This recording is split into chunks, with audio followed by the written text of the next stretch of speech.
You know what? Go see your precious museum. We'll just continue without you. My son's words hit me like a physical blow, stealing my breath as we stood in Óbido's picturesque main square. The medieval Portuguese town, with its whitewashed buildings and cobblestone streets, suddenly felt alien and threatening rather than charming. Nathan, you can't be serious, I stammered, searching my son's face for any hint that this was a poorly conceived joke. We're in a foreign country. I don't speak Portuguese. I don't even know the name of our next hotel. Mom, you've been complaining this entire trip, he replied, not quite meeting my eyes. Nothing we do is good enough. The hotels are too modern. The schedule is too rushed. We're not seeing the real Portugal. I just suggested we might visit this small museum I read about, I said, my voice smaller than I intended. It wouldn't take more than an hour. An hour we don't have, Elise, my daughter-in-law, interjected. She stood beside our rental car, designer sunglasses perched on her perfect nose, scrolling through her phone with deliberate disinterest. We have reservations at that coastal restaurant I told you about, the one with 10,000 Instagram tags. If we don't leave now, we'll miss our slot. God forbid we miss a photo opportunity, I muttered, immediately regretting the comment when I saw Nathan's expression harden. That's exactly what I'm talking about, Mom. The constant passive-aggressive remarks. Elise has spent weeks planning this itinerary, and you've done nothing but criticize. The unfairness of his statement stung like a slap. I had been nothing but grateful for the invitation to join them in Europe. A dream I'd put off for decades while raising Nathan alone after his father left, while working 2 jobs to put him through college, while supporting his early career with babysitting his children whenever called upon. Even after David, my second husband, passed away 3 years ago, I'd focused on being helpful, unobtrusive, appreciative, but something in me, something new and unfamiliar, refused to accept this characterization. That's not true, and you know it, I said, standing straighter despite the weight of my 67 years. I've been accommodating every step of this trip. I've gone along with Elise's schedule without complaint, even when it meant rushing through places I've waited my entire life to see, just so she could get the perfect lighting for her social media posts. Nathan's jaw tightened, the same expression he'd had as a stubborn teenager. Whatever, Mom, we're leaving. You want to see your precious, authentic Portugal? Here's your chance. He turned and walked toward the car. I stood frozen, unable to process what was happening. Surely he wouldn't actually leave me here? Nathan? My voice wavered. This isn't funny. He slid into the driver's seat without responding. Elise lingered a moment longer, a small, satisfied smile playing at the corners of her mouth. Don't worry, Judith, she said with artificial sweetness. I'm sure you can find your way to Lisbon. Maybe ask one of the locals. She gestured vaguely toward an elderly Portuguese woman selling handcrafted lace at a nearby stall. Oh, wait. You don't speak the language, do you? Well, I'm sure you'll figure something out. She got into the passenger seat, and I watched in disbelief as they closed the doors. The engine started. Surely this was just a scare tactic? They wouldn't actually drive away? Through the open window, I heard Elise's voice, not bothering to lower her volume. Vamos ver como ela volta. Let's see how she gets back. Nathan's laugh joined hers as the car pulled away from the curb. I stood in stunned silence as they drove down the narrow street and disappeared around a corner. For a moment, I couldn't move, couldn't think, couldn't breathe. This couldn't be happening. My own son couldn't have just abandoned me in a foreign country where I didn't speak the language, didn't know anyone, had no idea how to get to our next destination. But he had. Panic surged through me, a wave of dizzying fear that made my knees buckle. I grabbed the edge of a nearby stone bench to steady myself, my heart hammering so hard I could feel it in my throat. Oh God, I whispered to myself. Oh God, oh God. A quick inventory of my situation only heightened my terror.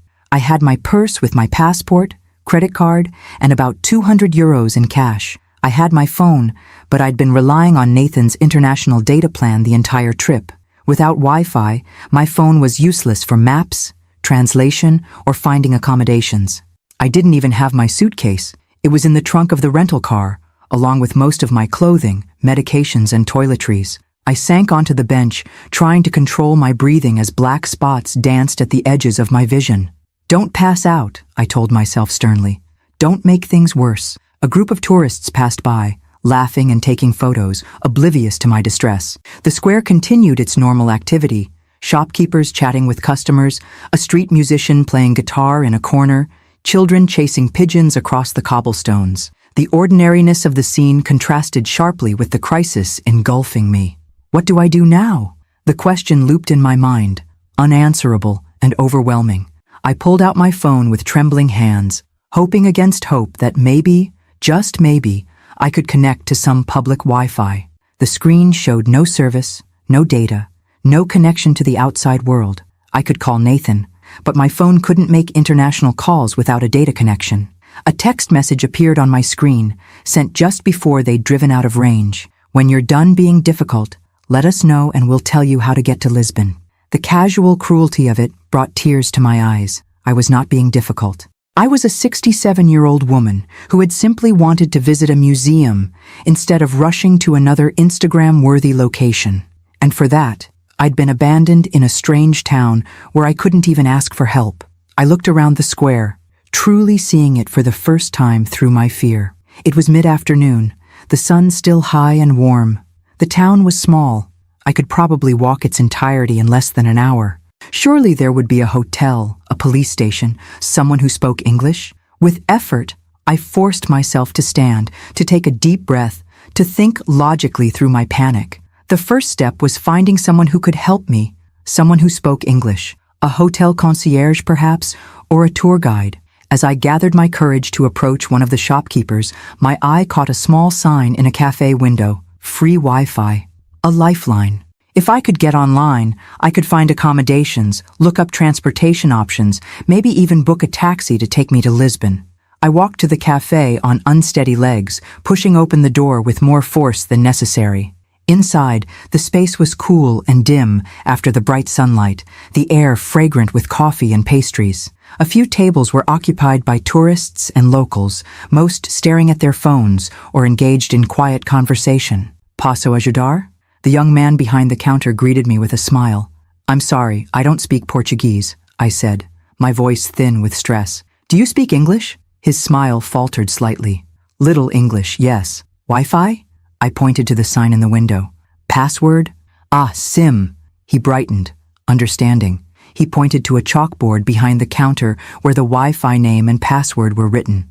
Thank you, I said, relief washing through me at this small victory. And, coffee, please? Café? He confirmed. Espresso? I nodded, not caring what kind of coffee he brought as long as I could sit and use the Wi-Fi. I found a small table in the corner and fumbled with my phone, hands still shaking as I entered the password. Please work. Please work. I silently begged. The Wi-Fi connected. Another small victory. I could feel tears threatening again, this time from relief rather than fear. The barista brought my espresso, tiny and dark in a white porcelain cup. I thanked him with what I hoped was a normal smile, not wanting to alarm him with my obvious distress. Now what? I had connection to the outside world, but what was my plan?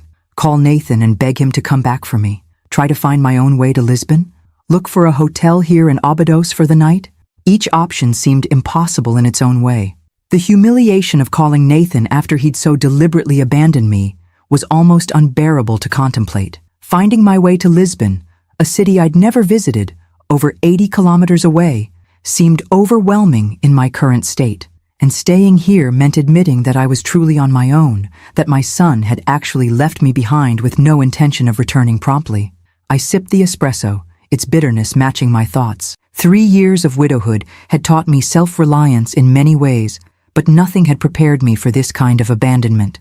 David would never have allowed such a thing. David would have been outraged at Nathan's behavior, but David wasn't here. No one was here. Just me, a woman who had spent her entire life taking care of others, now forced to take care of herself in the most extreme circumstances. The espresso steadied me somewhat, its caffeine cutting through the fog of panic. I opened my Maps app and downloaded the offline map of Portugal, something I should have done at the beginning of the trip. I opened my browser and searched for hotels in Óbidos. There were several, ranging from luxury pousadas to modest guest houses. As I scrolled through the options, a notification appeared on my screen. A text from Nathan. Mom, don't be ridiculous. Just take a taxi to Lisbon. We'll pay for it when you get here. The dismissive tone ignited something new inside me. Not fear, not panic, but anger. Pure, clarifying anger. My fingers hovered over the keyboard as I considered my response. After a moment, I typed, "I'm safe. Don't worry about me. Enjoy your Instagram dinner." Then I turned off notifications from both Nathan and Elise, set my phone down, and took another sip of espresso. The bitter liquid tasted different now, like resolve, like the first decision I'd made for myself in a very long time. I would not be rushing to Lisbon today. I would not be begging my son to rescue me from a situation he had deliberately created. I would figure this out on my own. First hotel, I murmured to myself, scrolling through options again. Then food. Then, we'll see. The simple act of making a plan, of taking control of my situation instead of surrendering to panic, steadied me further. I was still afraid, still hurt, still alone in a foreign country, but I was no longer paralyzed by these facts. I was Judith Palmer, 67 years old, widowed, abandoned, but not broken. Not yet. The cafe owner watched me with increasing concern as I hunched over my phone, researching accommodation options with grim determination. After my third espresso, ordered through a combination of pointing and smiling, he approached my table. "Problem?" he asked in halting English, gesturing to my phone and my clearly distressed state. I hesitated, embarrassment washing over me. How could I explain that my own son had abandoned me in a foreign town as some sort of punishment for wanting to see a museum? The humiliation was almost as overwhelming as the fear, but I needed help, and pride had no place in survival. "My family," I began, searching for simple words. "They left, in car." I mimicked driving away. "I need hotel, for tonight." His eyes widened in disbelief. "Família deixou você? Sozinha?" He switched back to Portuguese in his shock, then caught himself. "Family left you? Alone?" I nodded, fighting back tears that threatened to spill over. Saying it out loud made it real in a way that sitting alone with my panic hadn't. The young man's expression shifted from confusion to indignation. "Not good," he said firmly. "Not good family." He pointed to himself. "Miguel, I help." Relief flooded through me at this small kindness. "Judith," I responded, touching my chest. "Thank you." Miguel pulled out his phone and made a quick call, speaking rapid Portuguese that I couldn't begin to follow. After a brief conversation, he turned back to me with a smile. "My tia, aunt, she has guest house, small room available, clean, safe, good price." He showed me a photo on his phone of a narrow building with blue shutters and flower boxes. "Not expensive hotel, but good." "That looks perfect," I said sincerely. "How far?" Miguel pointed across the square. "There, 3 minutes." The proximity was another relief. In my current state, I wasn't sure I could manage navigating to a distant location. "I take you," Miguel offered, glancing at the nearly empty cafe. "João can watch cafe. 5 minutes only." Before I could protest, he called to an older man sitting at the counter, presumably João, who nodded and moved behind the counter. Miguel gestured for me to follow him. Outside, the afternoon sun was starting its descent, casting longer shadows across the cobblestones. The air was warm and scented with flowers from the planters that adorned many of the whitewashed buildings. Under different circumstances, I would have found it charming. We crossed the square, Miguel shortening his stride to match my slower pace. My legs still felt unsteady, adrenaline and caffeine creating a jittery sensation that made walking a conscious effort. "American?" Miguel asked as we walked. "Yes," I confirmed. "From Boston."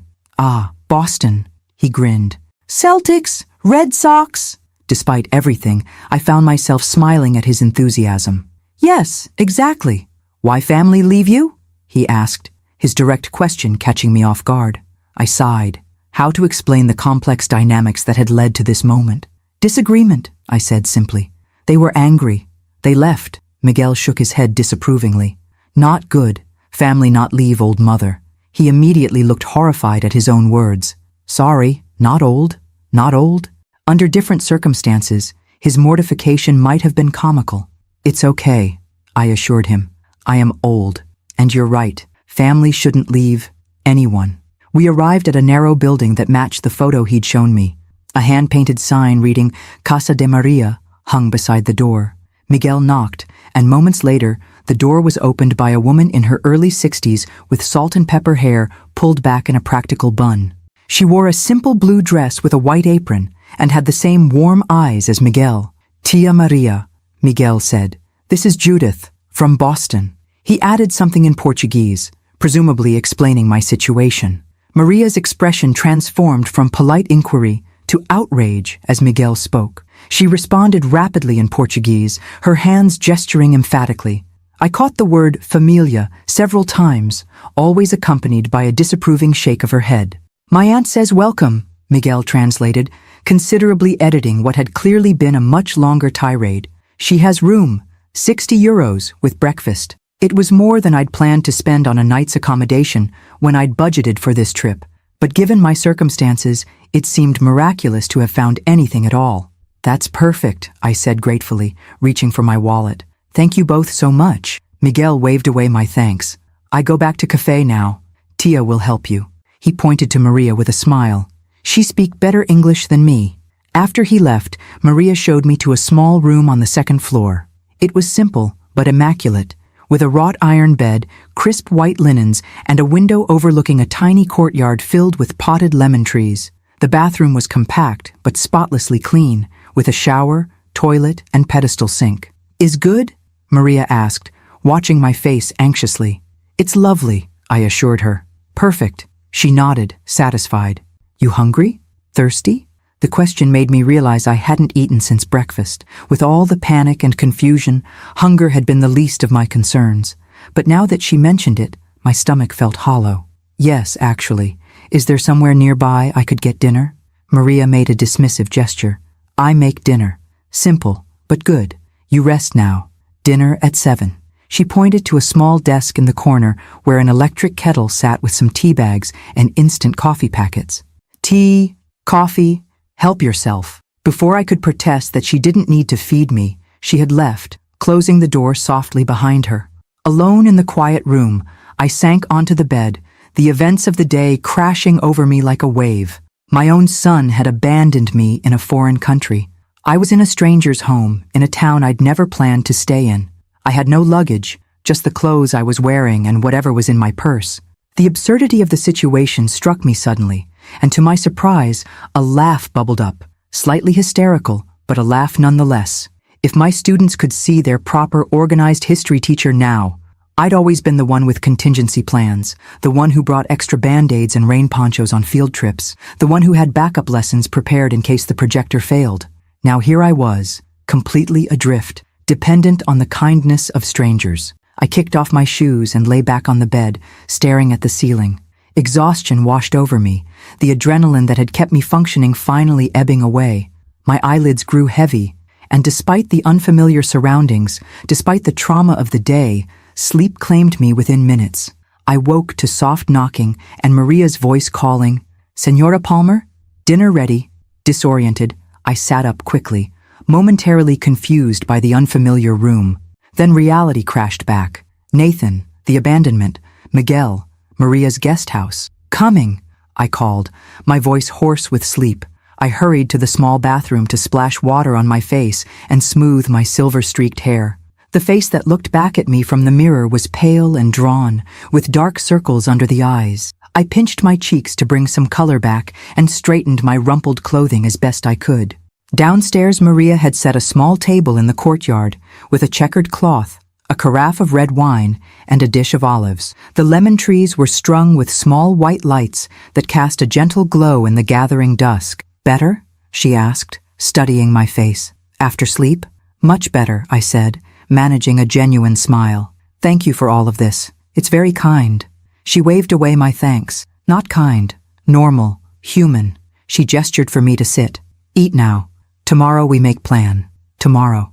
The word hung in the air between us. I had no idea what tomorrow would bring, what decisions I would make, what path I would choose. But for now, there was this moment, this simple meal in a beautiful courtyard, this unexpected kindness from a stranger, this first small victory of survival on my own. I took a sip of the wine Maria poured, its rich flavor grounding me in the present moment. Whatever came next, I had survived the first day on my own. It was a small accomplishment, perhaps, but in that moment, it felt monumental. The next morning, I woke to sunlight streaming through the blue shutters and the distant sound of church bells. For a blissful moment, I existed in the liminal space between sleep and wakefulness, free from memory or worry. Then reality rushed back. Nathan's betrayal, my abandonment, the uncertain path ahead. My phone showed 7 missed calls and a dozen text messages, all from Nathan. I scrolled through them without opening any, noting the progression from annoyed, "Mom, this is ridiculous. Call me," to concerned, "Are you okay? Where are you staying?" to what appeared to be genuine worry, "Mom, please respond. We're getting really concerned." His concern came too late. The image of him laughing with Elise as they drove away was seared into my memory. Not a momentary lapse of judgment, but a deliberate act of cruelty. I set the phone aside without responding and made my way to the small bathroom. My reflection looked marginally better than yesterday. Some color had returned to my cheeks, though the worry lines around my eyes seemed deeper. I washed my face and brushed my teeth with the travel-sized toothpaste from my purse, grimacing at my wrinkled clothes. I would need to find a way to purchase some essentials today. Downstairs, Maria was setting a small table in the courtyard for breakfast. She looked up with a warm smile as I approached. "Bom dia? You sleep well?"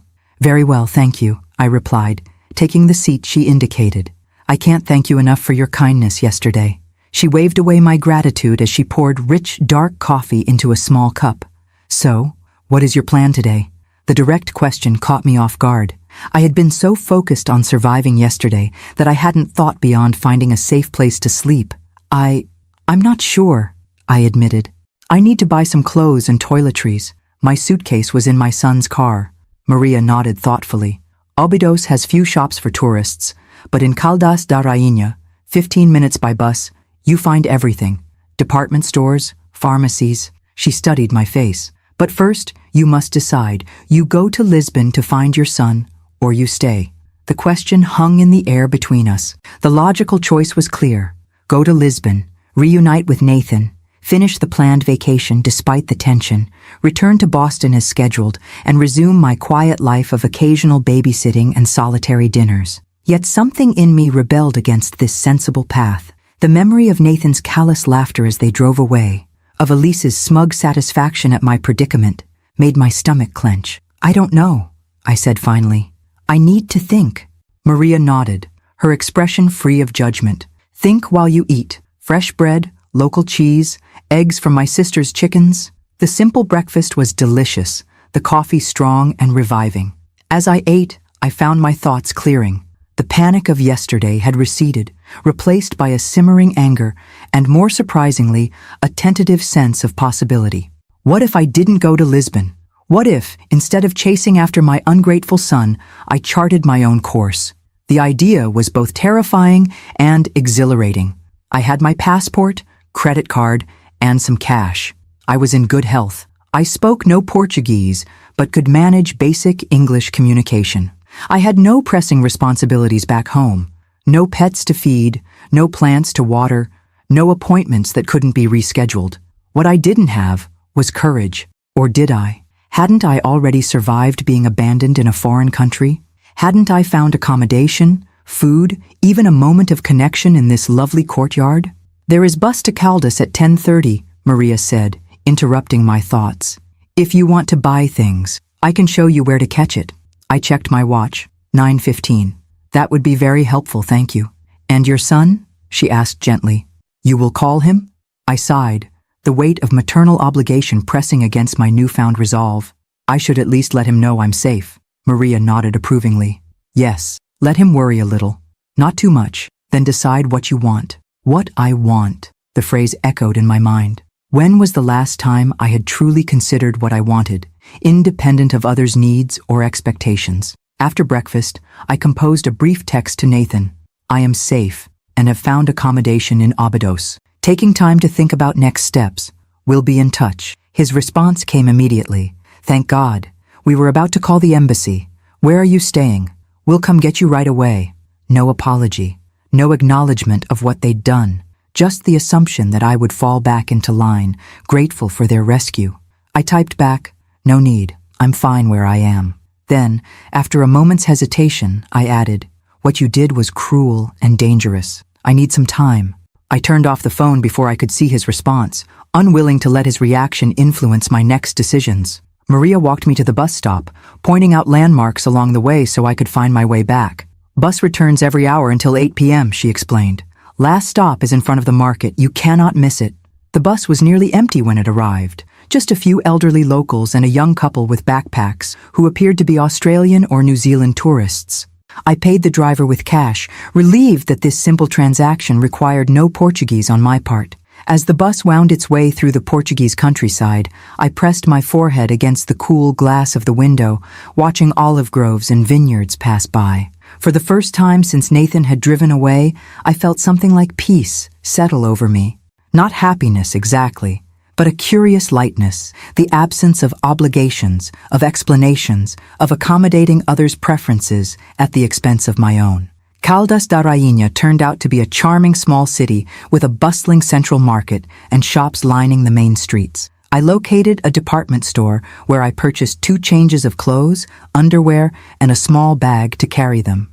At a pharmacy, I found travel-sized toiletries and a few basic cosmetics. The transactions were conducted with minimal verbal communication, pointing, smiling, nodding, but I managed. Sitting at a cafe with a sandwich and sparkling water, I turned my phone back on to check the time. Nathan had called 4 more times and sent a barrage of texts ranging from concerned to angry. "Mom, this isn't funny. We've contacted the hotel in Abidos. They haven't seen you. Are you trying to punish us? Because it's working. Elise is upset. She says you're ruining the trip." The last one made me laugh out loud, drawing curious glances from nearby tables. Elise was upset. Elise, who had orchestrated my abandonment in a foreign town, who had laughed as they drove away, was upset that I wasn't falling in line with her perfect Instagram vacation. The absurdity of it all suddenly struck me with full force. I had spent decades accommodating others, raising Nathan alone after his father left, supporting him through college and early career, being the perfect mother-in-law who never criticized Elise's self-absorption, babysitting my grandchildren at a moment's notice, even when it meant canceling my own plans. I had been the reliable one, the supportive one, the one who never made waves, and how had I been repaid? With abandonment, with cruelty disguised as a joke, with the expectation that I would meekly return to my assigned role after being taught my lesson. In that moment, sitting in a Portuguese cafe surrounded by strangers, something crystallized within me. A decision I hadn't consciously made, but that had been forming since the moment Nathan drove away. I wasn't going back. Not to Lisbon, not to the suffocating dynamic with Nathan and Elise, not to the life of careful accommodation I'd been living. I had no clear plan, no particular destination in mind, but for the first time in decades, I had something more precious, the freedom to choose my own path. I paid for my lunch and made my way back to the bus stop, my new purchases swinging in a bag at my side. My step was lighter, my posture straighter. Something had shifted inside me. Some invisible burden had been set down, some tight constraint loosened. I was Judith Palmer, 67 years old, alone in Portugal with nothing but a handful of possessions and a lifetime of unused courage finally surfacing. And somehow, improbably, I felt more alive than I had in years. I returned to Maria's guest house with my modest purchases, a tentative plan forming in my mind. The courtyard was empty when I arrived, but a note on my door informed me that Maria had gone to visit her sister and would return by 6. "Make yourself at home," she had written in careful English. "Tea and biscuits in kitchen." Alone in the quiet house, I laid out my new possessions on the bed.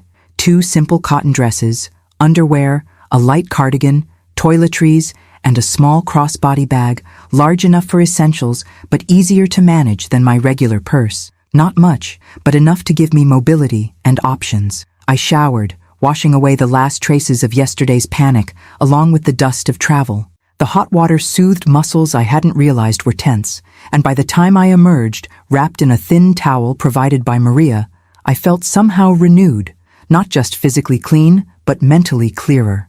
Dressed in one of my new purchases, a knee-length blue dress with a subtle pattern, I sat by the window and finally turned my attention to the question I'd been avoiding. What next? I pulled out my phone and opened the browser, searching for information that might help me make a decision. Train schedules in Portugal, average hotel costs in various cities, common phrases in Portuguese, basic maps of the region. The more I researched, the more my tentative idea solidified into something like a plan. Not returning to Nathan didn't necessarily mean staying in Óbidos. Portugal was a small country with an efficient train system. I could go anywhere. Porto, Coimbra, the Algarve, places I'd read about but never expected to visit independently. Or I could leave Portugal entirely. Spain was just a train ride away. So was France. All of Europe lay before me, accessible in ways I'd never considered. But one destination kept drawing my attention: Italy, specifically Tuscany. I'd taught about the Renaissance for decades, showing my students slides of Florence, Siena, and the hill towns of the Tuscan countryside. I'd described the art, architecture, and history of a place I'd never seen with my own eyes. The irony wasn't lost on me. For 30 years, I'd ignited students' passion for European history and culture. Yet my own direct experience was limited to rush tours of London and Paris during 2 previous trips, both carefully planned by others, with my preferences considered last, if at all. A notification interrupted my browsing. Another text from Nathan. "Mom, please, call us. We're about to contact the police." The manipulation was so transparent, it almost made me laugh. Nathan knew perfectly well I wasn't missing. I'd confirmed I was safe. This was simply another attempt to pressure me into compliance, to make me feel guilty for not immediately acquiescing to his demands. I texted back, "No need for police. I am safe and well. Taking some time for myself. We'll contact you in a few days." Then I returned to my research, a new determination fueling my search. Within an hour, I had the beginnings of a real plan. Train from Lisbon to Madrid. I would need to get to Lisbon first. Overnight stay in Madrid. Flight from Madrid to Florence. Accommodations in Florence for how long? A week? 2? The open-endedness of the question was both terrifying and thrilling. Without Nathan and Elise's rigid itinerary, without responsibilities waiting at home, without anyone's expectations to meet but my own, I could stay as long as I wanted. My teacher's pension was modest but sufficient, especially since I'd paid off my small condo before David's death. The life insurance money he'd left me remained largely untouched in low-risk investments. I had savings that I'd been frugally preserving for what, exactly? Some nebulous future emergency? The nursing home I might eventually need?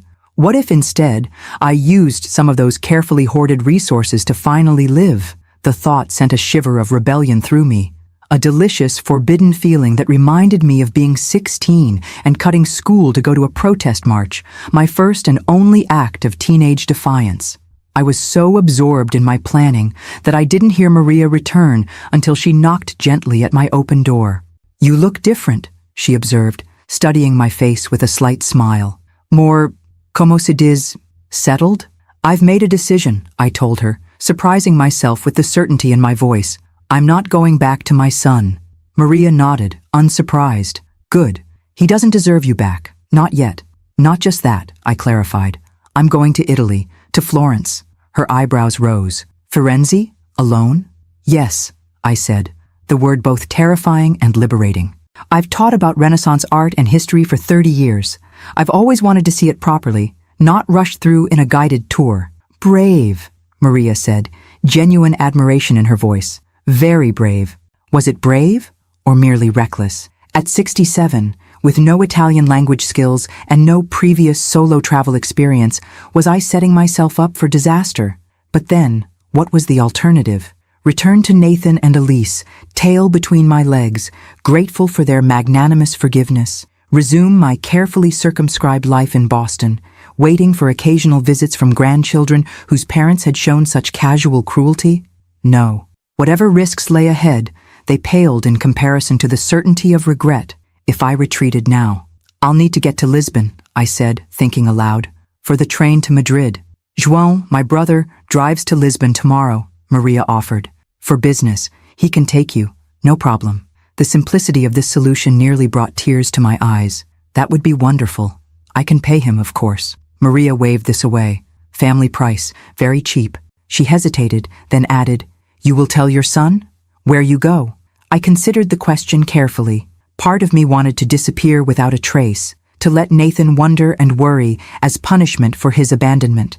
But the more mature part, the part that had raised him, loved him despite his flaws, taught him about consequences and responsibility, knew better. "Yes," I decided.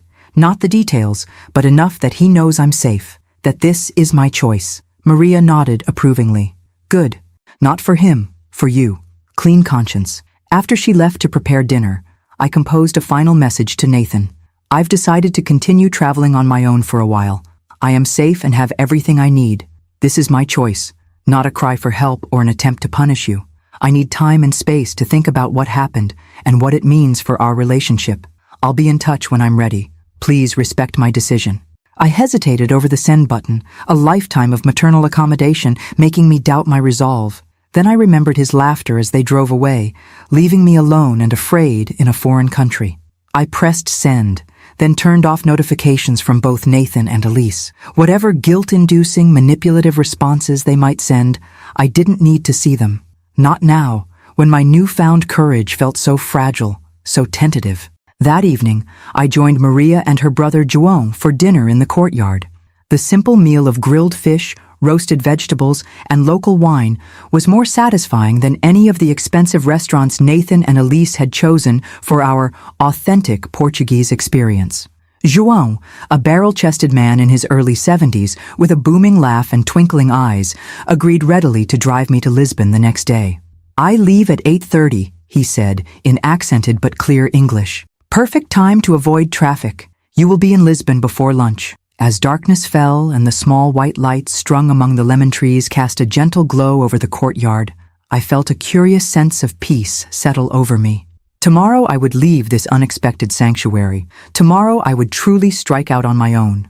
But tonight, surrounded by the kindness of strangers who had become something like friends, I allowed myself to simply be present, to enjoy the food, the wine, the warm night air, the gentle conversation that flowed around and included me despite our language differences. For the first time since Nathan had driven away, I felt not just resignation or determination, but actual happiness, a small, fragile flame of joy that I cupped carefully in my hands, protecting it from the winds of doubt and fear that still gusted through my mind.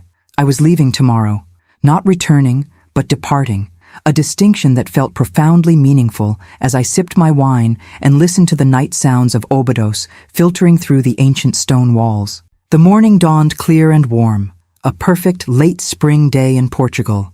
I'd slept surprisingly well, my decision to forge ahead on my own apparently agreeing with my subconscious, even as occasional doubts still flickered through my waking mind. Maria had prepared a simple breakfast that we shared in the courtyard: strong coffee, fresh bread, local cheese, and slices of perfectly ripe melon.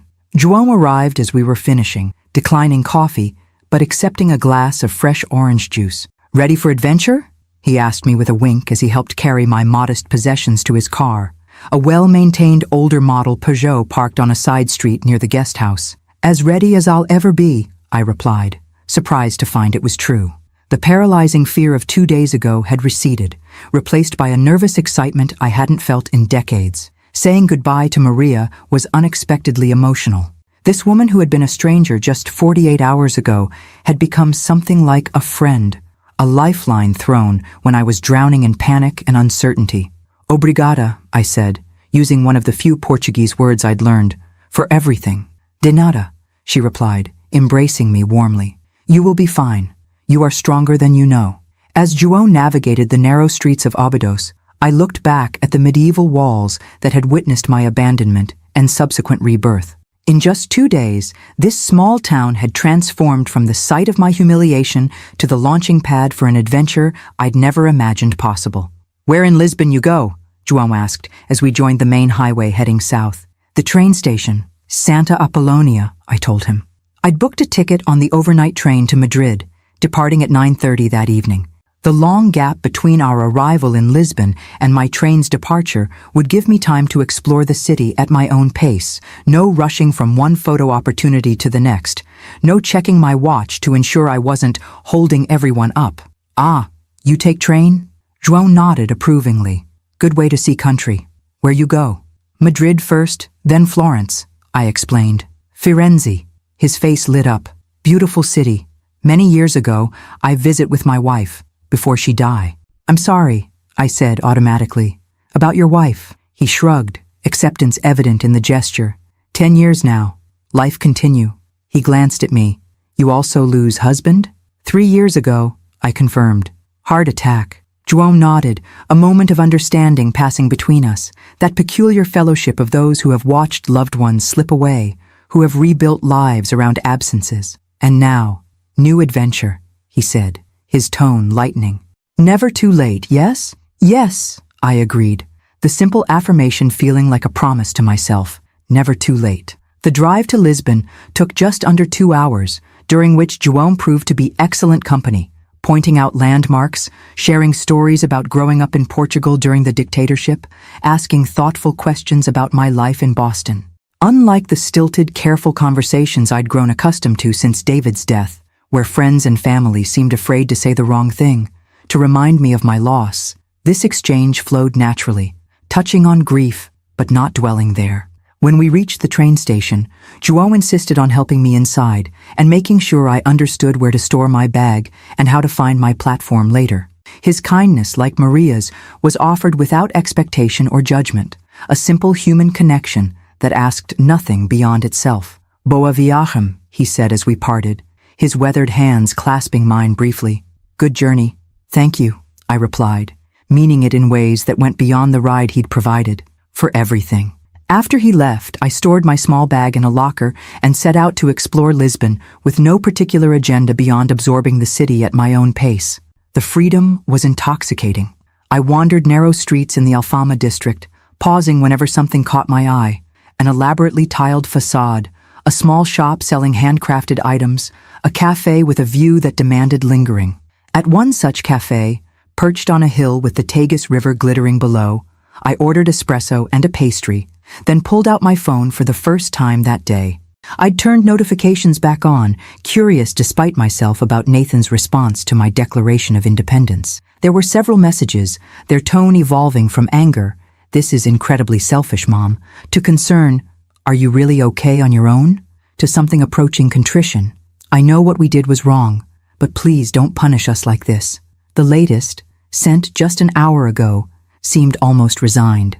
"At least tell us where you're going so we know you're safe." I considered my response carefully. Part of me still bristled at his assumption that I couldn't manage on my own, that my decision to travel independently was about punishing him rather than reclaiming my autonomy. But the maternal instinct to reassure, to protect from worry, remained strong despite everything. Finally, I typed, "I'm in Lisbon today, then traveling to other European destinations I've always wanted to see properly. I am fine. Making friends, figuring things out, enjoying the freedom to explore at my own pace. This isn't about punishment. It's about finally doing something for myself after decades of putting everyone else first. I'll check in periodically so you know I'm safe." I hesitated, then added, "I love you, but I don't like how you treated me. We'll need to address that when I'm ready. For now, please respect my journey." After sending the message, I turned my phone off completely and returned it to my bag. Whatever Nathan's response, I didn't need it intruding on this day that belonged entirely to me. The hours passed in a pleasant haze of exploration. I visited the Sé Cathedral, wandered through the Praça do Comércio, and found a small restaurant for a leisurely lunch of grilled sardines and vinho verde. No one rushed me. No one complained that I was spending too long admiring a particular view or architectural detail. No one checked the time with pointed sighs or scrolled impatiently through their phone while waiting for me to finish my meal. By late afternoon, I'd made my way back toward the train station, stopping at a small market to purchase bread, cheese, fruit, and a bottle of water for my overnight journey. As I selected a particularly appealing pear, examining it with probably unnecessary care, I realized I was smiling. A small, private smile of contentment that had nothing to do with anyone else's approval or satisfaction. This, I thought, is what freedom feels like. At the station, I retrieved my bag and found my platform without difficulty. The train to Madrid was modern and clean, my reserved seat in a second-class compartment comfortable enough for the overnight journey. As we pulled away from Lisbon, the city's lights beginning to twinkle in the gathering dusk, I felt a curious lightness, as if in leaving behind the sight of Nathan's betrayal, I was also shedding the weight of obligations and expectations I'd carried for so long. An elderly Portuguese woman across from me smiled and offered a package of cookies. "Para a viagem," she said, miming eating. "For journey." Obrigada, I replied, accepting one with a smile. As the train gathered speed, carrying me toward Madrid and then Florence, and who knew what other destinations might follow, I savored the simple cookie and the even simpler kindness of its offering. My journey had just begun, but already I was discovering a world more generous, more accessible than I had dared to imagine in my careful, circumscribed life. The countryside slipped past in deepening shadows, Portugal receding behind me with each click of the rails. Ahead lay Spain, Italy, and the unwritten story of who Judith Palmer might become when she finally, belatedly, claimed the right to her own adventure.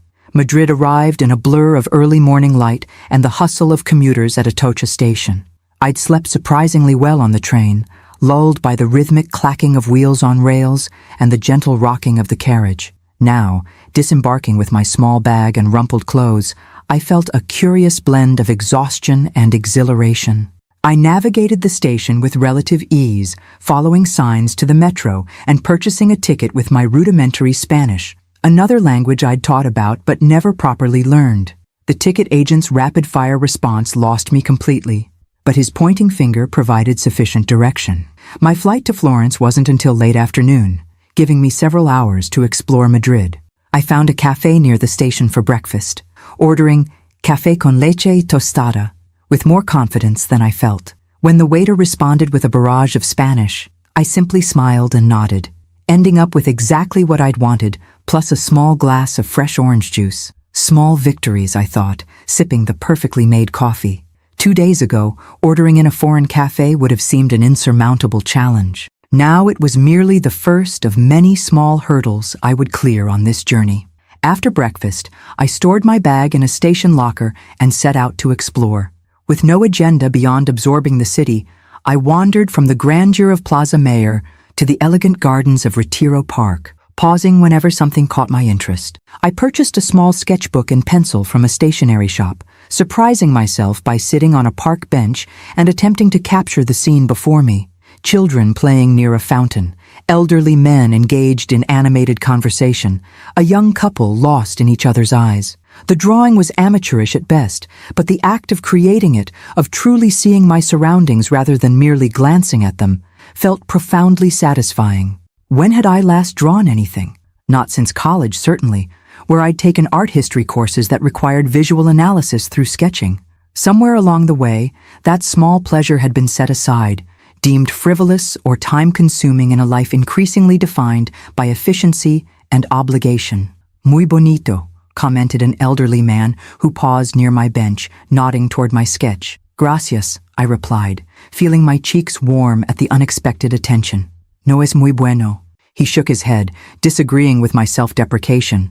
Es honesto, he said, tapping his heart. From here, not here. He pointed to his eyes, then made a motion like a camera. I understood his meaning immediately, that my simple sketch, however technically imperfect, contained something authentic that a mere photograph might miss. The observation touched me deeply, validating not just my amateur drawing, but, in some way, this entire improbable journey. By mid-afternoon, I made my way back to the station, retrieved my bag, and took the metro to the airport. The process of checking in, navigating security, and finding my gate proceeded without incident, further evidence that I was more capable than Nathan, or I myself, had given me credit for. The flight to Florence was brief, just over 2 hours, but as the plane began its descent, my heart rate accelerated with a mixture of anticipation and apprehension.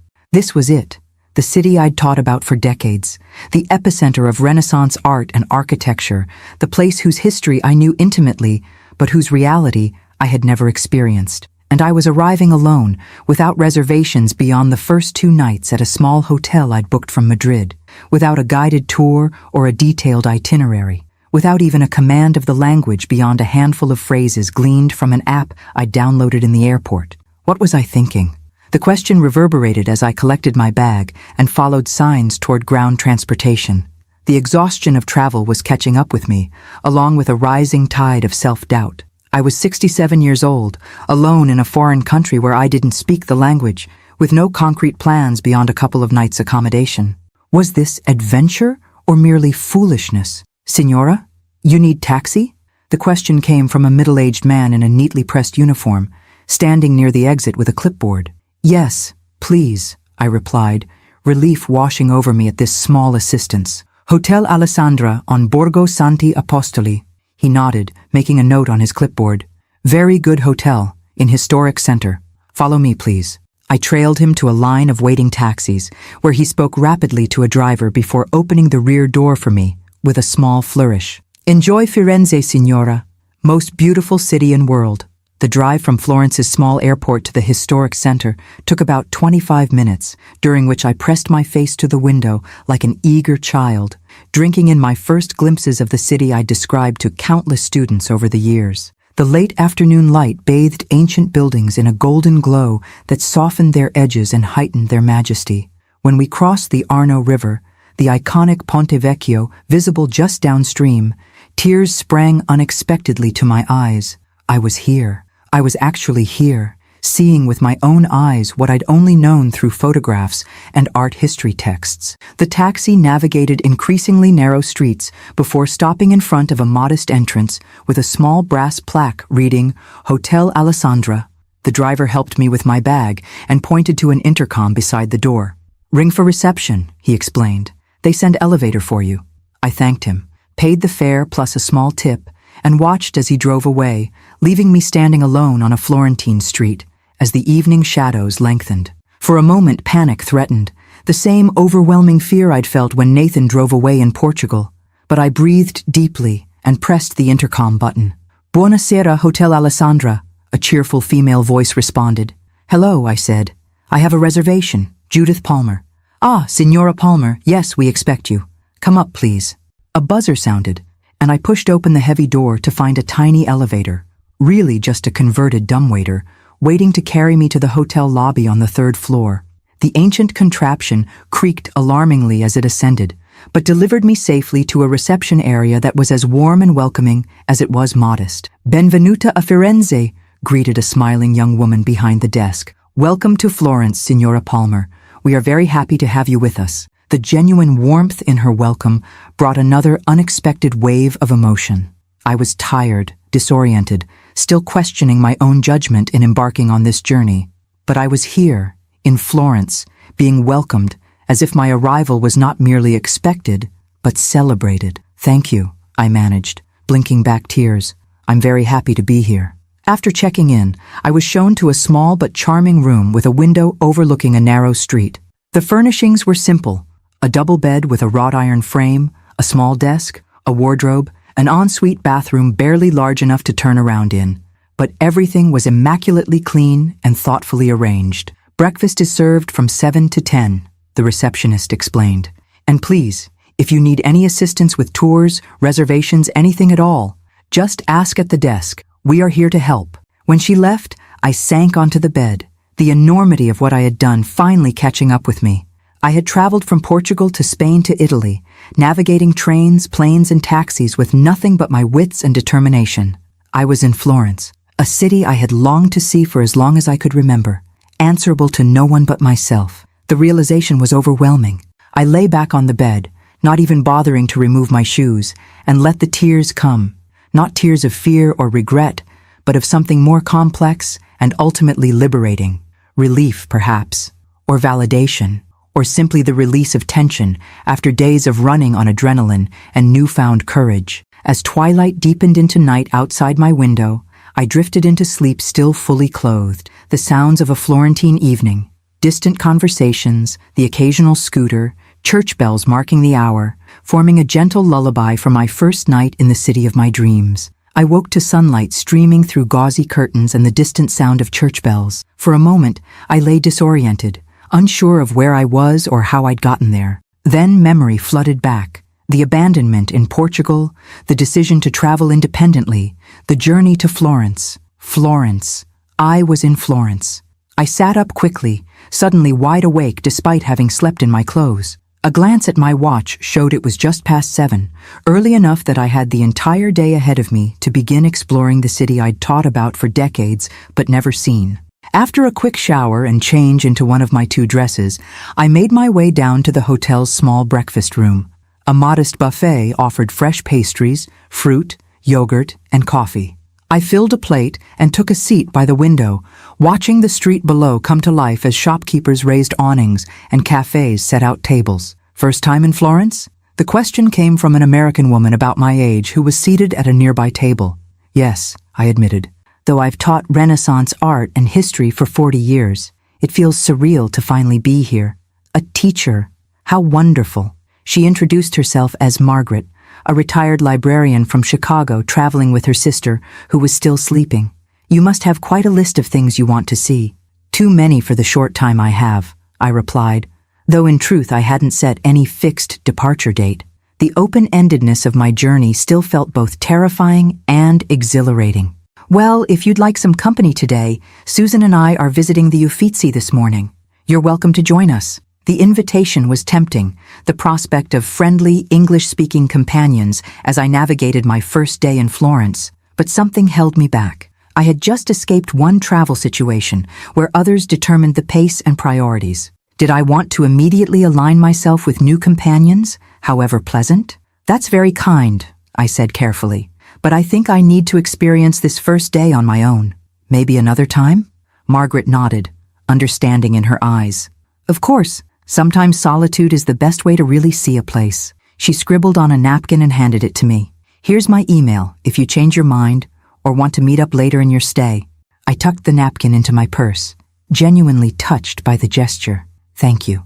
After breakfast, I consulted with the helpful receptionist, who marked a simple walking route on a map that would take me to the Duomo, then the Piazza della Signoria, and finally the Ponte Vecchio. For first day, these three.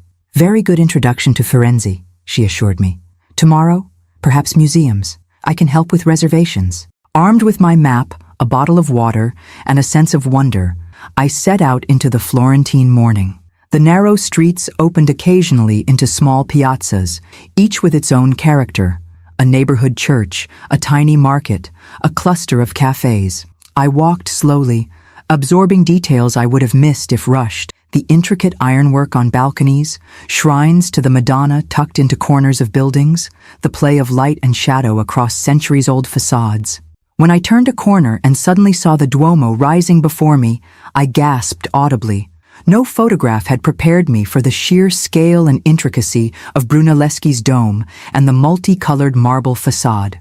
I stood transfixed, oblivious to the tourist crowd swirling around me, seeing with my own eyes what I had described to students for decades using only slides and passionate words. Finding a spot against a wall where I wouldn't block pedestrian traffic, I pulled out my sketchbook and attempted to capture not the entire cathedral, an impossible task, but one small detail, a section of the Campanile where Giotto's design incorporated different colored marbles in geometric patterns. As I sketched, time seemed to slow, the hustle of the square receding as I focused entirely on the play of light across stone, the precise relationships of shapes, the essence of what made this structure not just impressive, but transcendent. Molto bene, commented a voice beside me. I looked up to find an elderly Italian man peering at my drawing. You are artist? No, I replied, feeling my cheeks warm at the attention. Just a tourist, but I taught art history for many years. Ah, his face lit with understanding. You see with educated eye, not just taking photo like. He mimicked the rapid-fire clicking of a camera and hurried movement, making me laugh. Exactly, I agreed. I want to really see, not just look. He nodded approvingly. This is right way to know Firenze, slow, attento, with heart, not just eyes. He tapped his chest, then his forehead. Enjoy my city, signora. She has much to tell you. As he walked away, I realized I was smiling, a deep, genuine smile that felt unfamiliar on my face. When had I last felt this kind of pure, uncomplicated joy? This sense of being exactly where I should be, doing exactly what I wanted to do? I continued my exploration, moving from the Duomo to the Piazza della Signoria, where copies of famous sculptures, including Michelangelo's David, stood in the open air, much as they had during the Renaissance. I sat at a cafe on the edge of the square, ordering an espresso and a small pastry, content to simply observe the flow of life in this historic space. My phone buzzed in my purse, the first time I'd thought to check it since arriving in Florence. Several messages from Nathan showed on the screen, their tone evolving from anger to concern, to something approaching contrition. "Mom, this has gone far enough. Tell us where you are. We're worried about you. This isn't like you. Please just let us know you're safe. I'm sorry for what happened in Portugal. We were wrong. Please come back." The final message, sent just an hour ago, caught me by surprise. "If you really want to do this, at least tell us where you are so we can stop worrying." Progress, I thought wryly. Not acknowledgement that I had every right to travel independently, but at least recognition that I might actually want to do so. I considered my response carefully, then typed, "I'm in Florence, Hotel Alessandra. I am safe and happy. Will check in every few days, but need this time for myself." After sending the message, I turned my phone off and returned it to my purse. Whatever Nathan's response, it could wait. This day, this perfect, sun-drenched Florentine day, belonged to me alone. I continued to the Ponte Vecchio, the ancient bridge lined with jewelry shops that spanned the Arno River. Leaning against the stone railing at the center of the bridge, I gazed at the water flowing beneath, at the buildings lining the riverbanks, at the distant hills beyond the city. A sense of profound contentment washed over me. Not happiness exactly, which seemed too active an emotion, but a deep, quiet joy that felt like coming home to myself after a long absence. In that moment, standing on a bridge that had witnessed centuries of human drama, I understood with sudden clarity why I had needed this journey. It wasn't just about seeing Florence or asserting my independence. It was about reclaiming the woman I had been before. Life's obligations and accommodations had slowly erased her. The passionate teacher, the curious mind, the soul capable of being moved to tears by beauty. That woman hadn't disappeared when Nathan drove away in Portugal. She had been there all along, waiting patiently to emerge when I finally found the courage to set her free.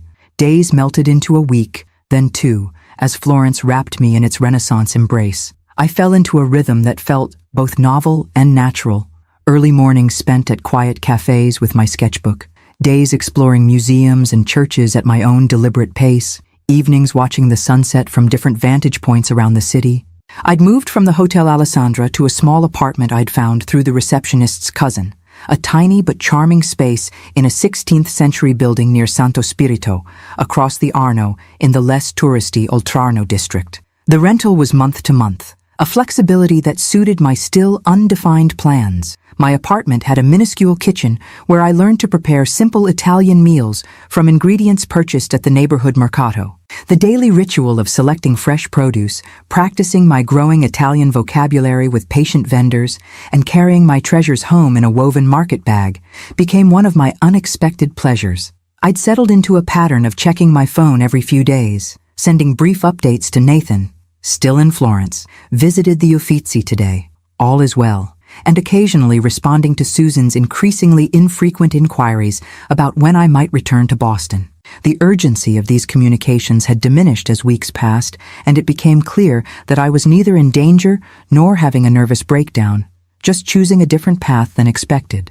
On this particular morning, a Tuesday in late June, warm but not yet oppressively hot, I had settled at my favorite cafe in the small piazza near my apartment. The owner, Giorgio, greeted me by name and brought my usual order without being asked, caffè macchiato and a small cornetto. "Buongiorno, Signora Judith," he said, setting down my breakfast with a flourish. "Beautiful day, yes? Bellissimo," I agreed, my accent still terrible but my vocabulary expanding daily. I opened my sketchbook to a fresh page, intending to capture the ancient wellhead in the center of the piazza, when a voice spoke from nearby. "You have improved since the Duomo." I looked up to find the elderly Italian man who had commented on my drawing that first day in Florence. He stood beside my table, leaning slightly on a walking stick, his eyes twinkling with recognition. "You remember," I said, surprised and touched that he would recall our brief encounter from weeks ago. "Of course, the American teacher with the artist's eye." He gestured to the empty chair across from me. "May I join you? My old legs need rest, please," I said, closing my sketchbook. "I'm Judith. Antonio," he replied, lowering himself carefully into the chair. "Antonio Ricci." Giorgio appeared immediately, greeting Antonio with the warm familiarity of long acquaintance. They exchanged rapid Italian that I couldn't follow, resulting in an espresso being placed before Antonio moments later. "You are still in Firenze?" Antonio observed, after taking a sip of his coffee. No quick tourist visit for you. No, I agreed. I've extended my stay. Ah, he nodded, as if this explained everything. Firenze has captured you. This happens, especially to those who truly see. There was something about Antonio's directness, his lack of superficial pleasantries, that invited honesty. I was supposed to be on a family vacation, I found myself explaining. My son and his wife, we had a disagreement. They left me behind in a small town in Portugal. Antonio's bushy white eyebrows rose in surprise, then drew together in disapproval. Left you? Alone? Yes. The admission still stung, though less sharply than before. They thought I would immediately call and beg them to come back for me. Instead, I decided to travel on my own. Brava, he said simply, his approval warming me more than I'd expected. Very brave. Or very foolish, I said with a self-deprecating smile. I'm 67, with no travel experience and limited language skills. Antonio waved this away as irrelevant. Courage is not absence of fear. Courage is fear but doing anyway. He studied me with keen eyes that missed nothing. You were teacher of what subject? History, I replied. Specifically Renaissance art and history. His face lit with genuine delight. Perfetto. And now you see with your own eyes what you taught for many years. Exactly. It's overwhelming sometimes, in the best possible way. We fell into easy conversation about art, history, travel, life. Antonio, I learned, was 72, a retired professor of literature who had taught at the University of Florence for 4 decades. A widower for 15 years, he divided his time between his apartment in the city and a small country property in the hills outside Montepulciano, where his family had produced wine for generations. Nothing grand, he assured me. Small production, traditional methods. My nephew manages now, but I help during harvest. As we talked, I found myself more engaged and animated than I had been in conversations for years. Antonio listened attentively, asked insightful questions, and offered observations that revealed both intelligence and wisdom. There was no checking of watches, no glancing at phones, no subtle signals of impatience or boredom that I'd grown accustomed to in interactions with Nathan and Elise. When Giorgio brought our second round of coffee, Antonio asked if I'd visited the Brancacci chapel yet. When I admitted I hadn't, he shook his head in mock dismay. Masaccio's frescoes, essential, revolutionary use of perspective and light. You cannot truly understand Florentine Renaissance without seeing. He glanced at his watch. It is open now, not far from here. Perhaps. The invitation hung in the air between us, not presumptuous, simply offered. I found myself nodding before I'd consciously decided. I'd like that, I said, if you're sure it's not an imposition. Imposition? He looked genuinely puzzled. To share great art with someone who will appreciate? This is pleasure, not burden. We finished our coffee and set off at a leisurely pace that accommodated both his walking stick and my inclination to absorb details rather than rush from one site to the next. As we walked, Antonio pointed out architectural features and historical details I might have missed. The stone tabernacles at street corners, the family crests embedded in building facades, the subtle differences in construction techniques across centuries. The Brancacci chapel, housed within the larger church of Santa Maria del Carmine, was quiet when we arrived, with only a handful of visitors. Antonio led me to a specific spot where the light illuminated Masaccio's Expulsion from Eden to best advantage. Look, he said softly, the first truly human figures in Renaissance art, not idealized, not symbolic, real people with real grief. I gazed at the fresco, seeing with fresh eyes what I'd only known through photographs, the raw emotion on Eve's face, the despair in Adam's posture, the revolutionary naturalism that had helped launch the Renaissance. Tears pricked unexpectedly behind my eyelids. It's extraordinary, I whispered. Yes, Antonio agreed, his voice equally hushed. After 1,000 years of stylized Byzantine tradition, suddenly, humanity, real bodies, real emotions. He glanced at me, a smile crinkling the corners of his eyes. Revolution in paint. We spent over an hour in the chapel, Antonio pointing out details and explaining contexts I'd taught but never fully appreciated without seeing the work in person. His knowledge was profound, but worn lightly, offered as shared enthusiasm rather than academic showing off. Afterward, He suggested lunch at a small trattoria nearby. Not for tourists, real Florentine food, and I found myself accepting without hesitation. Over plates of pappardelle with wild boar ragout and glasses of Chianti, our conversation ranged widely from art to literature to our respective experiences teaching. "And your family?" he asked eventually. "The son who abandoned you in Portugal? You have reconciled?" I sighed, setting down my fork. "Not exactly. We've been in limited contact. He knows where I am, that I'm safe, but we haven't addressed what happened." Antonio nodded thoughtfully. "Sometimes distance is necessary before true understanding is possible." "That's what I'm hoping," I admitted. I needed to find myself again before I could face him without simply falling back into old patterns. "And have you? Found yourself?" The question, asked without judgment or expectation, gave me pause. Had I? These weeks in Florence had certainly awakened parts of me long dormant. My passion for art and history, my capacity for solitude, my ability to navigate unfamiliar circumstances. But was that the same as truly finding myself? "I'm not sure," I said honestly. "I think I'm still in the process." Antonio smiled, a warm expression that transformed his weathered face. "Good answer. Finding oneself is not destination, but journey. Yes, always becoming." As we finished our meal with tiny cups of espresso, Antonio mentioned that he would be returning to his country property the following week. Summer heat begins soon in city. Better in hills. Cooler, quieter. "It sounds lovely," I said sincerely. He hesitated, then added, "Perhaps, if you wish to see different part of Tuscany, you might visit, as my guest. The guest house is small but comfortable. Good base for exploring hill towns." The invitation surprised me. We had spent only a few hours together, yet there was an ease between us that belied our brief acquaintance. Still, prudence raised caution flags. I was a woman alone in a foreign country, considering an invitation to an isolated property from a man I barely knew. Antonio seemed to read my thoughts. "No pressure, of course. My housekeeper Sophia is always there. She would prepare your room, cook meals, very proper." His eyes twinkled. "I am old professor, not dangerous man." I found myself smiling at his directness. "Let me think about it?" "Of course." He reached into his pocket and produced a business card. "My telephone, email. Decision is yours." As we parted outside the trattoria, Antonio took my hand briefly. "Thank you for sharing Masaccio with me today. Seeing great art through fresh eyes is gift." "Thank you for showing me," I replied. "Your insights made it so much more meaningful."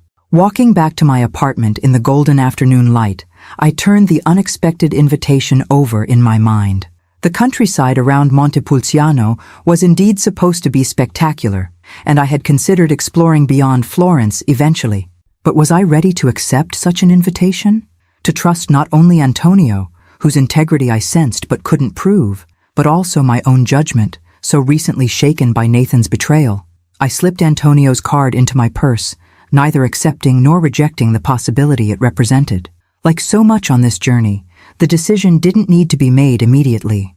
I could sit with it, consider it from all angles, and choose based on what I truly wanted, a luxury I was still growing accustomed to after decades of accommodating others' preferences and needs before my own. For now, I had Masaccio's revolutionary frescoes filling my mind, a delicious meal satisfying my body, and the warm memory of conversation with a kindred spirit lightening my heart. It was more than enough for one remarkable day in my still unfolding renaissance. The next week passed in a pleasant blur of museum visits, leisurely walks, and increasingly confident interactions in my limited but growing Italian. Each morning, I woke to sunlight filtering through my apartment's shutters and the distant sounds of Florence coming to life, church bells, delivery trucks, conversations drifting up from the street below. Antonio's invitation lingered in my thoughts, neither dismissed nor accepted. I found myself weighing the possibilities from all angles. The countryside would be a welcome respite from the growing summer heat and increasing tourist crowds in Florence. Montepulciano and the surrounding hill towns were on my list of places to visit. The presence of a housekeeper alleviated safety concerns. But beneath these practical considerations lay deeper questions. Was I ready to accept hospitality from someone who was still essentially a stranger? Did I trust my own judgment after the shock of Nathan's betrayal had so recently undermined my confidence? And was there something more to this invitation? Not romance exactly, but the potential for a connection I wasn't sure I was prepared to navigate. On a particularly warm morning, I took my coffee to the tiny balcony overlooking the street, Antonio's business card in hand.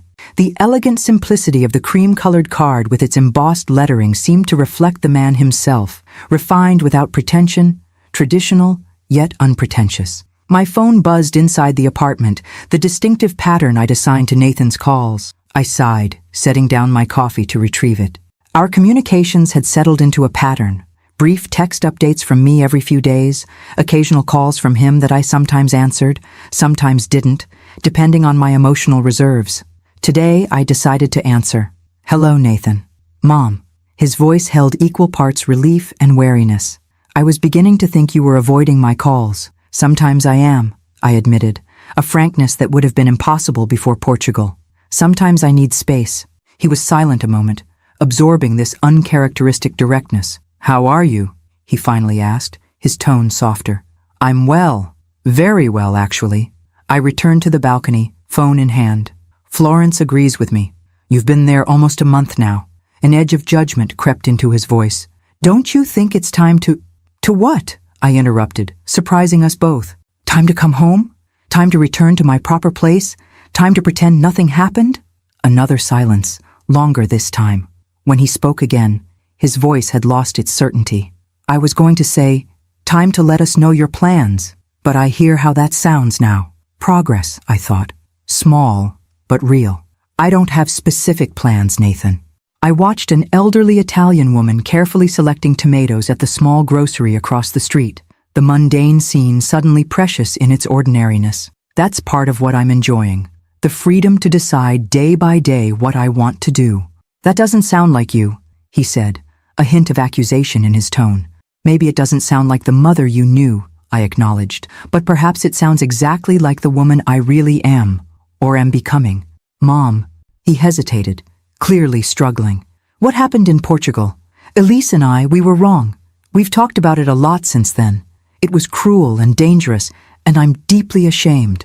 The apology, however belated, washed over me like cool water. I hadn't realized how much I'd needed to hear these words until they were finally spoken. "Thank you for saying that," I said quietly.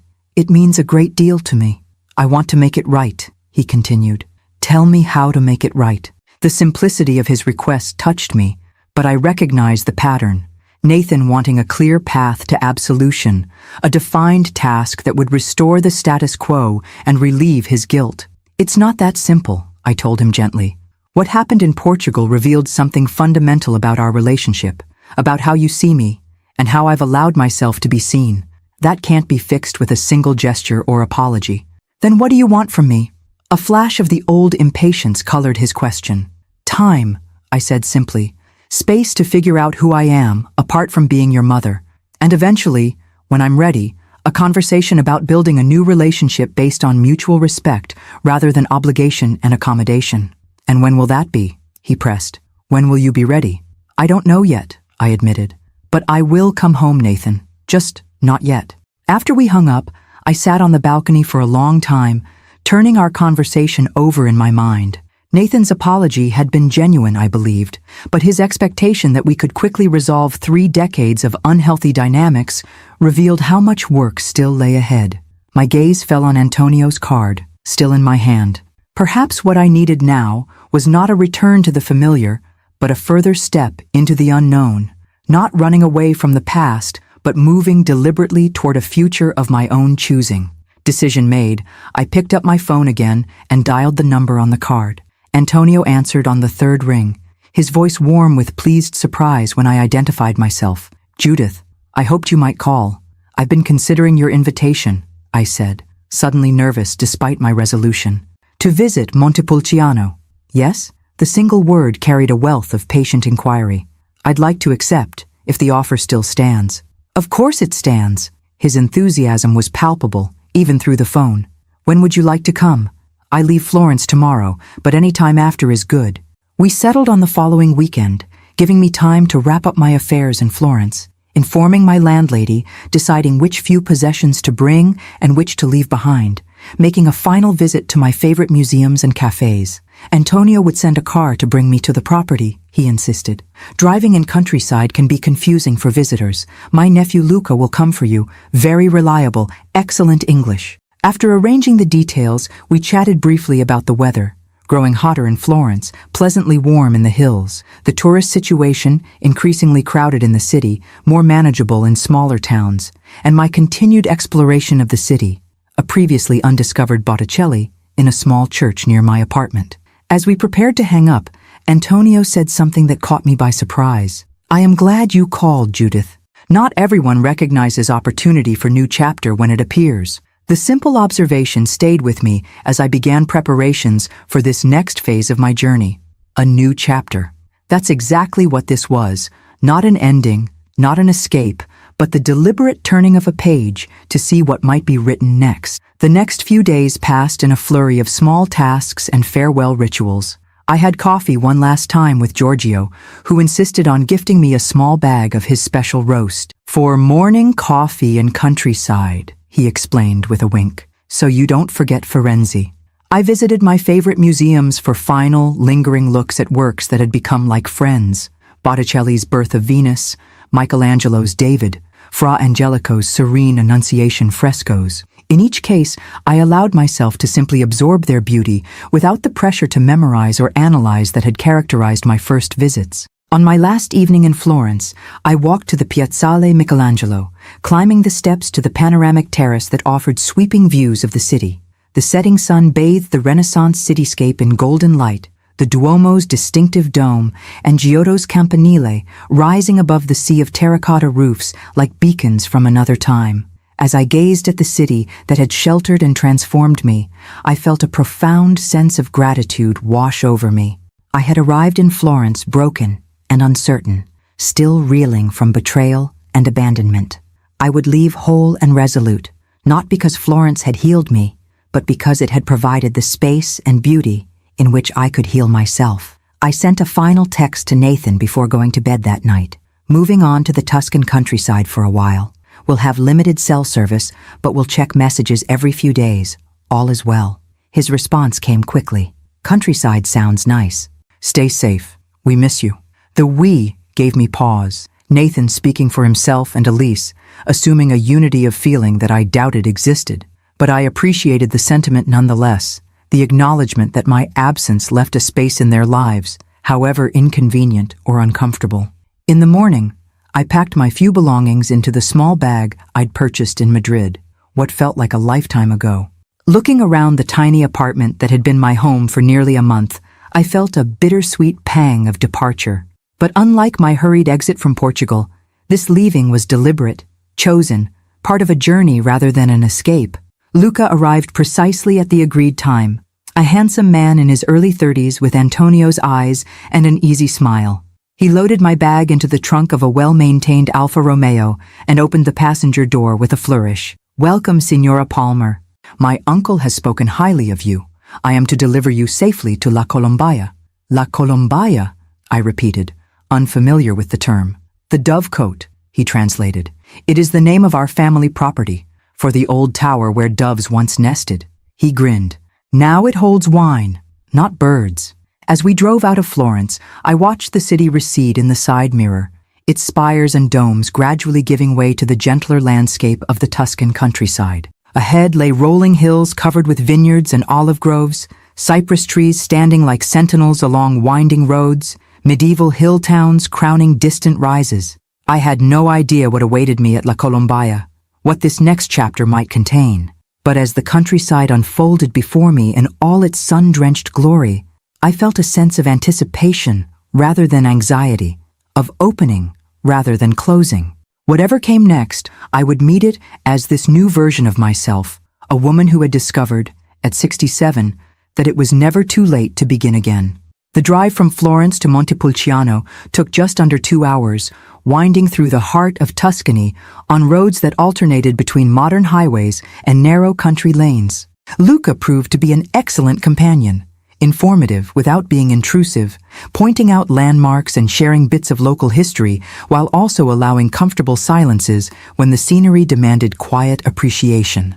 As we drove deeper into the countryside, the landscape transformed into the Tuscany of paintings and postcards, rolling hills in shades of green and gold, punctuated by dark cypress trees and the silvery gray of olive groves. Vineyards stretched in geometric precision across hillsides, their neat rows creating living patterns that followed the contours of the land. "We are entering Vino Nobile territory," Luca explained as we passed a particularly expansive vineyard, "the wine that made Montepulciano famous. Our family has grown grapes here for over 300 years. "That's remarkable," I said, genuinely impressed by the continuity. "Has it always passed from father to son?" Luca smiled. "Not always. My grandmother Sophia ran the vineyard for 20 years after my grandfather died in the war.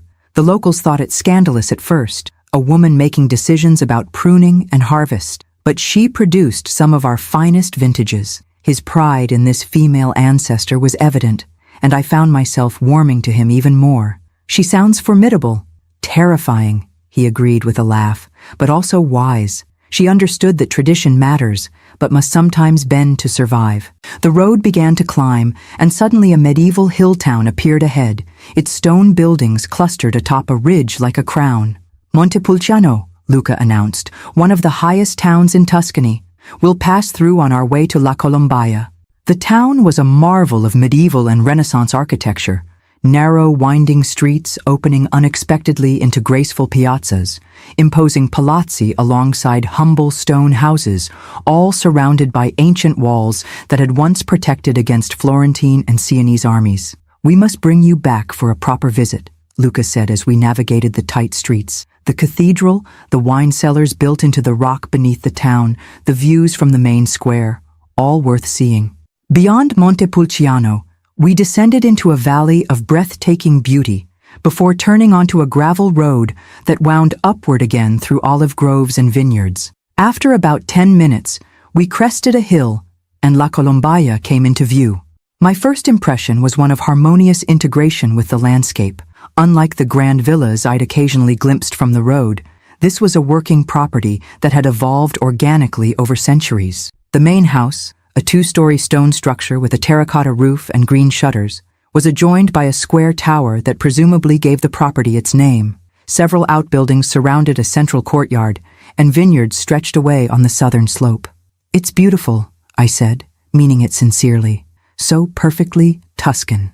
Luca smiled, pleased by my reaction. "Not grand, but authentic. My family has always believed in living well, but simply."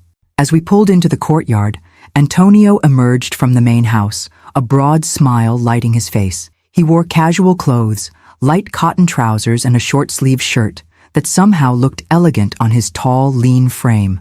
"Benvenuta alla Colombaia," he called, approaching as Luca helped me from the car. "Welcome to our home." "Thank you for having me," I replied, suddenly shy despite our previous meetings in Florence. This felt different, more personal, more consequential. "The pleasure is ours," he assured me, gesturing toward the house. "Come, Sophia has prepared refreshments. You must be tired from the journey." The interior of the house was as authentic as its exterior. Cool stone floors, whitewashed walls, and furnishings that blended antiques with comfortable, well-used pieces. Nothing felt pretentious or designed to impress, yet everything radiated quality and care. Antonio led me to a loggia overlooking the valley, where a table had been set with a carafe of water, glasses of chilled white wine, and a platter of local specialties, thin sliced prosciutto, several cheeses, olives, and fresh bread. "Please, sit," he urged. "Eat something.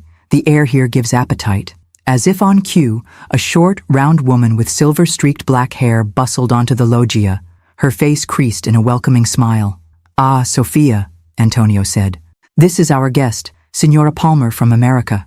"Benvenuta," Sophia said warmly, clasping my hand in both of hers. "I have prepared the garden cottage for you. Very private, very comfortable. If you need anything at all, you tell me." "Thank you," I replied, touched by her genuine welcome. "Please call me Judith." Sophia beamed, clearly pleased by this informality. "Judith, Beautiful name. Now eat, eat. Food gets cold, opportunity passes. With that philosophical observation, she bustled back inside, leaving me smiling at her retreating form. Sophia has been with our family since I was a boy, Antonio explained, pouring water for both of us. She is the true heart of La Columbaya. She seems wonderful, I said, accepting a glass of the wine Luca offered. Everyone has been so welcoming. I feel a bit overwhelmed by such kindness. Not kindness, Antonio corrected gently. Hospitality. There is difference. Kindness is for those who need it. Hospitality is for honored guests. The distinction touched me deeply. How long had it been since I had been treated not as someone to be accommodated or tolerated, but as someone whose presence was genuinely valued? We spent the afternoon in pleasant conversation, Antonio and Luca sharing stories of the property's history, the challenges and joys of winemaking, and the changes they'd seen in the region over decades. I found myself relaxing completely, the last remnants of travel tension melting away in the warmth of their company and the tranquil beauty of the setting. As the late afternoon light began to soften, Sophia reappeared. Time to show Judith her cottage before dinner, no? She will want to rest, refresh. Of course, Antonio agreed, rising from his chair. Forgive me for monopolizing your time, Judith. Sophia is right. You should have time to settle in. The garden cottage proved to be a small stone building set slightly apart from the main house, surrounded by lavender bushes and rose trellises. Originally a groundskeeper's dwelling, Antonio explained, it had been renovated into guest quarters with its own entrance and small private garden.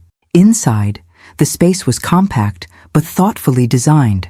A sitting area with comfortable chairs and a small writing desk, a bedroom with a wrought iron bed dressed in crisp white linens, and a modern bathroom that somehow managed to feel both contemporary and in keeping with the cottage's historic character. It's perfect, I said, genuinely delighted by the charming space. Just the right size for one person. Sophia has put fresh towels in bathroom, water by the bed, Antonio pointed out. Dinner is at 8, but please, no hurry. Rest, explore, do as you wish. This is your home now. Your home. The simple phrase stirred something deep within me, a longing for belonging I hadn't fully acknowledged until that moment. Thank you, I said quietly, for all of this. Antonio met my gaze with a warmth that asked nothing, expected nothing, simply acknowledged our shared humanity. Thank you for coming. New friends in late life are a special gift. After he left, I unpacked my few possessions, placing them carefully in the ancient wooden wardrobe that occupied one wall of the bedroom. My clothes looked pitifully few in the spacious interior, a visual reminder of how lightly I was traveling through this unexpected chapter of my life. I stepped outside into the small private garden, breathing deeply of air scented with lavender and roses. The view from this spot was breathtaking.